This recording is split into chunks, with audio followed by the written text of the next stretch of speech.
Hello everyone, today we are checking out Uki Violetta Deja Vu. So a lot of you guys have really been suggesting this one, and I'm excited to see what Uki's all about.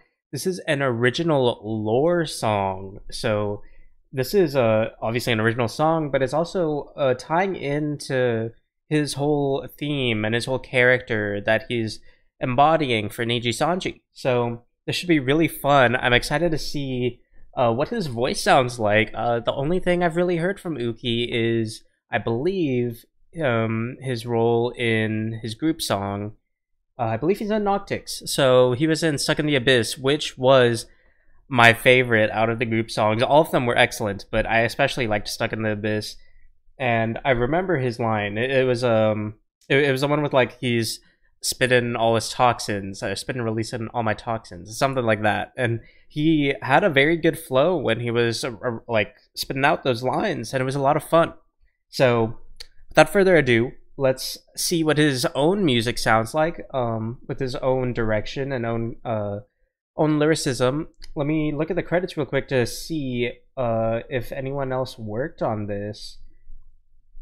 Looking at it, lyrics and composition by Uki Violetta, and then produced once more by Pretty Patterns. So this should give me quite a lot of insight into what Uki sounds like and how he composes his music and how he writes his lyrics. So this should be a lot of fun.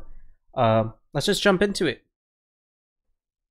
There's a legend that every 1,000 years, one night, all of the stars will fall from the sky. Is this Uki's voice?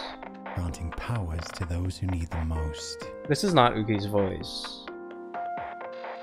This will be signified. This sounds very different from how he sounded in Stuck in the Abyss. I don't think this is Uki. This is just a narration. The universe has bestowed. Uki was born into a futuristic world where yeah, this is not him. He's like, I don't think he'd be talking about himself in third person. With no other choice and a desperation for survival, Uki's birth parents sold him off at a young age to a mysterious group. This group... I know we haven't really gotten too far into the song itself, but I do want to say this is a nice, even just the ambient instrumentation here, we're still getting a bit of piano mixed with this digital, very highly edited drum set. It's got this stagger before it hits a snare. It's like ding. I know that's a little hard to understand when I do it, but if you listen just for that drum set, I think you'll be able to catch what I mean. Claimed to be a sanctuary for the unwanted. It's got like a stutter to it before it hits, and it helps create this build-up. One night, in an attempt to escape through a tall field, Uki became weak and looked up at the sky, almost feeling like giving up. Okay. At that moment, the sky became dark, and light fell from the sky onto the field. Ooh. And now the drums cut out, and we're going chest with the piano.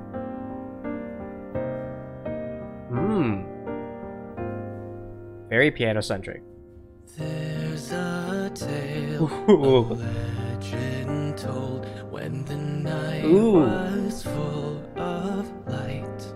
Was that 3 vocal tracks right there? He's got this beautiful, soft voice. Oh my god, that was heart-wrenching. I loved how he just opened with that.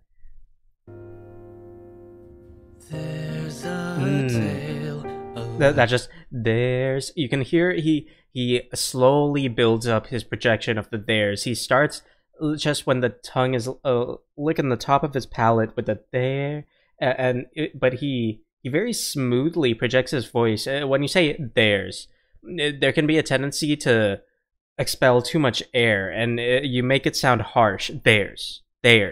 It's a bit of a harsh sound if you're not careful. But he's made a very deliberate there's. He's slowly letting it build up without getting any of that popping sound from your tongue licking the top of your palate. It's When there's a tale, and then it holds it out, and then a legend told. Obviously, I'm not singing it quite right. I'm not quite the vocalist that he obviously is, but it's very soft, and it rides from the very beginning. It's riding a wave. It's building up and coming back down in pitch rather than projection. So we build up in projection, then come down in pitch, which is already showing this lulling, constant feeling for the song. And then immediately following up with, I think that's 3 vocal tracks right there. There's a tale, a legend told, when the night was full of light.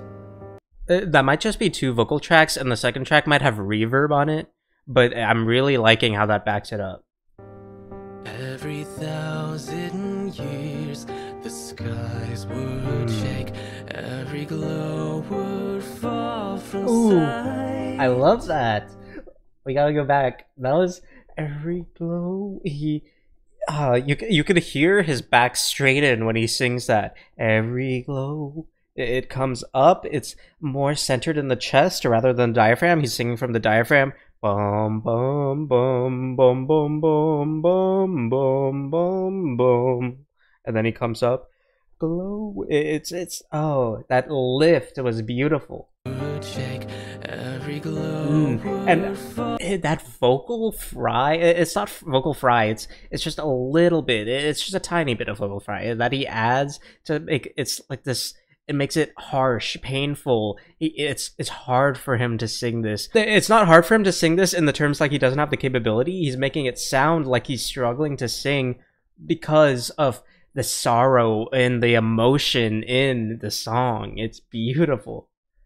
From sight, one who will be chosen must become. Listen to those strings, and we also get another backing instrumental coming down. So we're opening with the string line, and then we have an instrumental directly opposing that string line. One who will be chosen must become divine. Listen to that synth, that synth ambience. That's going down, but the strings are going up. That's really nice because it creates this blooming effect. I think I've mentioned this before in one of my past reactions. It's when you've got that on the mix, you've got your central vocal tone, and that's center stage. That's taking that's what people hear. That's what people are listening to their first listen. And then he's got this 2 tracks in the back of the mix.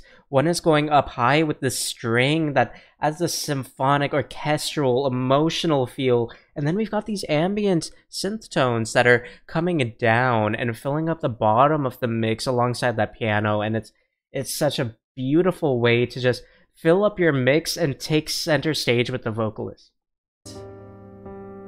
One who will be chosen must become divine, channeling the power of. And if you notice, the piano didn't have any strong changes, which is a good thing, because when your piano keeps that consistency, it's not creating a stark contrast, because you don't want a stark contrast. This song seems to be capturing a single moment in time, a single moment in his story. This is a captured event, and the intention isn't to be overly dynamic. We don't need a drastic piano shift because we're not trying to change the mood. We're just trying to change the progression of the event. And so leading with the same piano lick throughout while adding more to the mix, adding more tracks, that adds so much to the story. It's why it's an original lore song and not just an original song, because it's contained. It's a contained event, and that's a beautiful awareness for both the composer Uki himself and the mix, because when both your mix and the producer and the composer, when they all understand the intention of the song, you get something beautiful like this. Although you never inside, I've been blind it by. That's beautiful. Vision from the other side. Ooh, if you listen to the string, it goes bum bum bum bum bum. It adds a little inflection. Let's go back just a tiny bit. Vision from the other side. That run, it went up and down. Da-na-na. Has fallen in my eye. Transforming. And he's got these vocal backing now, and again, keeping that consistency with the piano, the strings, the ambient synth, and then adding that another vocal track that just he's enforcing that this is an event. This is one contained instance. You have a lot of songs where it's an entire journey. You get a verse 1, verse 2, chorus, and you've got all these switch ups, and that's wonderful, but that's the intention. When you have a different intention behind your song, you don't need all those switch ups. You just need something that pushes you forward while keeping this variation and elegance to your mix. To purple light. Ooh, and nice. Supernatural energy inside. I like how that happened. He had a vocal backing, and then when he came to inside, that inside, that's personal. And you can hear the backing vocal fade away for the inside, because that's him. That's internal. That's introspective. He's saying inside. And when it's inside, there's no vocal backing. He's alone there. Energy inside. Listen to how the vocal backing fades away there. That was beautiful. Eyes right now. And then you can hear it come back for this.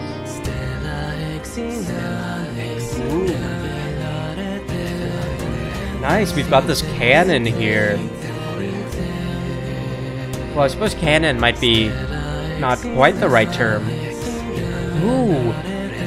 It went from my left ear to my right ear, I believe, there. Let me go back. Yes, he's in my left ear here. Nice. And he's saying it with a different rhythm as well, which is nice. Back up to my right ear, nice. Ooh. Did he say that twice there?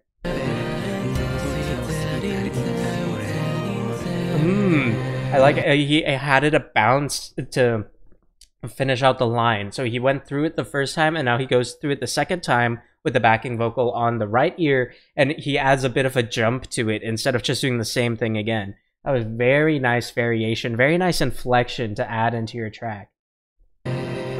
Suddenly, off the ground, Oh, a force starts lifting me. I love how he's doing these lifts in his voice, and I believe I heard a backing vocal when it said a force starts lifting me again. A force starts lifting Yeah, he's got me. Yeah, he's got backing now. Coming from myself. Nice. So we've got a backing vocal when it says a force starts lifting me, and then when it says coming from myself, now we don't have a backing vocal there, and he's alone there. This is such a beautiful way to. It's such a beautiful way to play with your mix, to emphasize your lyrics and emphasize what the story you're telling. This is such a perfect understanding of how to tell a story with your music.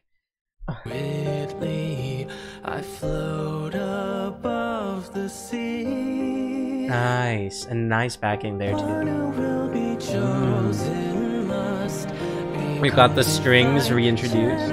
channeling the power of the universe inside. All right.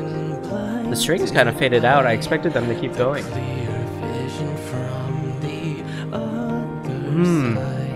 And when it says other side, you can hear that backing vocal pop up again. It's saying the other side. And when we're emphasizing that it's something else, something external, then we hear more of the backing vocal. Very nice. A star has fallen in my Nice strings there. transforming to I love how he holds out that purple light. He holds it out and comes back down. It's a very nice. Supernatural energy inside. Those strings are perfect. Into my Ooh, I like that. The strings have a wonderful. They hold out their notes and they help him, but to sequence out the patterns, they're adding these quick little licks, these quick little inflections, and it adds so much bounce to it because we've got that steady lull from the piano. The piano is almost functioning like a drum set. It's keeping that rhythm, and I feel like that's why a lot of people say piano is a mix between a string instrument and a percussion instrument because it keeps the rhythm perfectly here, and you just hear the strings playing over that rhythm and adding inflection between it, and it accents his voice so well. And he's got perhaps one of the most beautiful voices I've heard in Neji Sanji. It's so soft and emotional, and it's perfect for this kind of song.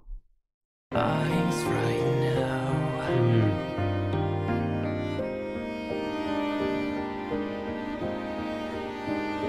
All right, focusing on the strings and piano here. I can feel the wind on was- my face. Psychic energy radiate. I wanna emphasize we're getting now. This might just be just keeping that bum bum bum and keeping that rhythm with a vocal backing, but in case I caught something, I don't know if that was intentional. We've got, now that he's opened this portal, it's when he says "on my face," now he's got backing. He's not alone when he thinks of himself anymore. Before, it was always the backing vocal came from external, from something external, the other side. But now, when he thinks of himself, "on my face," now he's getting backing vocal. Now with this portal, he's getting support when he thinks of himself, which could just be me overthinking it, but if that was intentional, that is an amazing way to add progression to a song that's a contained event. That was very nice.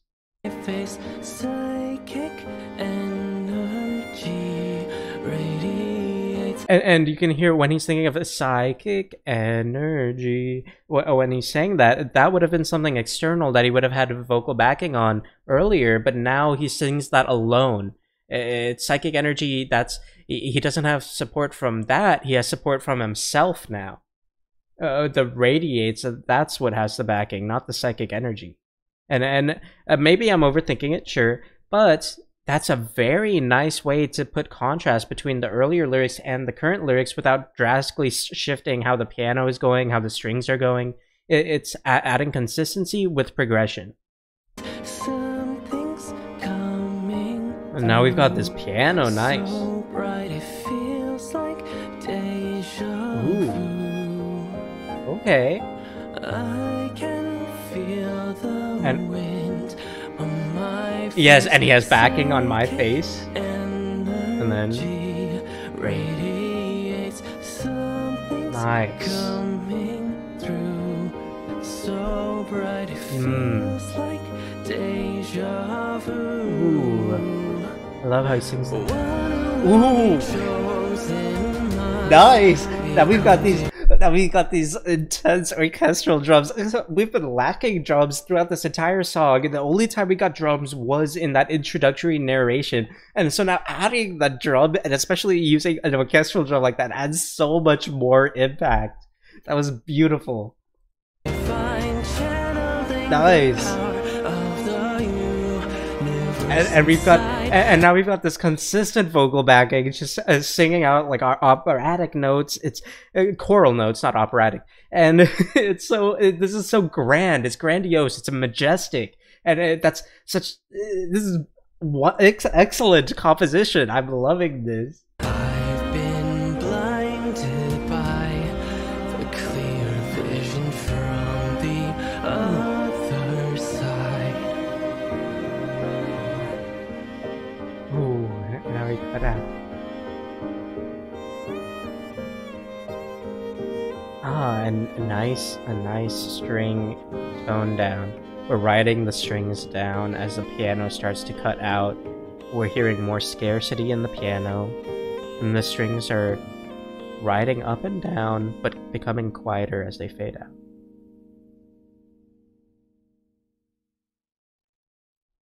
Man, that was by far the most beautiful song we've listened to on this channel. Oh my god. Yeah, this is, and all of the songs we've heard have been excellent, but this song blows me away. This is, man, this is the reason I'm so excited and hyped about this song is because the composition was always, and I mean always, aware of where the lyrics and the mix were. The mix never, like, a lot of times when you have a mix, it can become overly ambitious. It can feel like it needs to do too much. You know, you get too many vocal effects, too much variation, and it starts to become less catchy and less addictive to listen to the song. This song, it understood what its purpose was, and it did it superbly. I cannot compliment this composition, these lyrics, the mix, the production. I cannot compliment this song enough. That was beautiful. Lucky Violetta. I'm definitely going to be checking out more from him because I am astonishing. Was astonishing. I'm super impressed with him. My god, that was amazing. Thank you so much for recommending this to me because it would have been absolutely tragic if I had not heard this. This was beautiful. So thank you so much for showing this to me. And feel free, as always, to recommend more below in the comments. Aside from that, I will see you next time. Thank you so much for watching.